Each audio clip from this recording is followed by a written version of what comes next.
The Greedy Stranger, From Wild Life in Woods and Fields, by Arabella B. Buckley. By Laura Caldwell.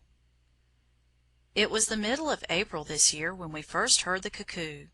We love to hear it, for it tells us that spring has come. This year we were very lucky. We saw a young cuckoo grow up in his nest. This is how it happened. We had heard the cuckoo for some time. Cuckoo! Cuckoo! And it seemed as if many cuckoos were singing. One day we heard such a funny noise, like kick, kick, kick. "Ah," said Peggy, "Father says that is the cry of the mother cuckoo which lays the eggs. That is why there are so many cuckoos about. They are singing to her." "Well, then," said Peter, "if she stops here, perhaps we may find one of her eggs. I do so want to see a young cuckoo." About a week after this Peter found a titlark's nest. It was in a tuft of grass on the bank near the wood. 2 small dull gray eggs, spotted with brown, were lying in the nest. The next day, as we went to school, there were 3 eggs. The next morning there were 4. But as we came back from school that afternoon, there were 5 eggs. "The titlark cannot have laid 2 eggs in one day," said Peter. "I wonder if the cuckoo has brought one of her eggs here." For we know that the cuckoo lays her eggs on the ground and brings it in her wide beak to the nest of some other bird.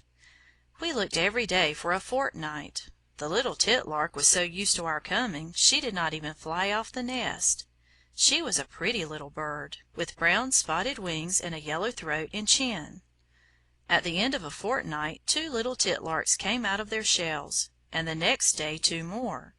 They opened their beaks for food, and the father titlark flew out to the field and brought flies and caterpillars to feed them, but the mother still sat on the 5th egg. 2 days later the 5th bird came out. It had a curved beak and bent toes with short, sharp claws. Its toes were 2 in front and 2 at the back. Titlarks have straight beaks and flat toes, 3 in front and 1 at the back. So we knew our young cuckoo by his beak and toes. We came next day to look. The little titlarks had quills on their wings where the feathers were growing, and their eyes were open. The cuckoo was naked and blind, but he had pushed 2 of the titlarks out of the nest, and they lay on the bank quite dead. The cuckoo had grown bigger even in one day, and the old titlarks kept feeding him with insects as he sat with his beak wide open. While we were looking at him, the cuckoo pushed about in the nest and shoved another little titlark over the edge, on to the bank. We put it back in the nest, and then we had to go on to school.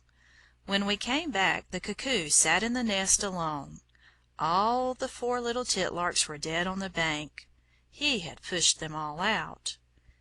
The old birds did not seem to see their dead children. They were so busy feeding the big, hungry stranger. They fed him for 5 or 6 weeks, even after he could come out of the nest.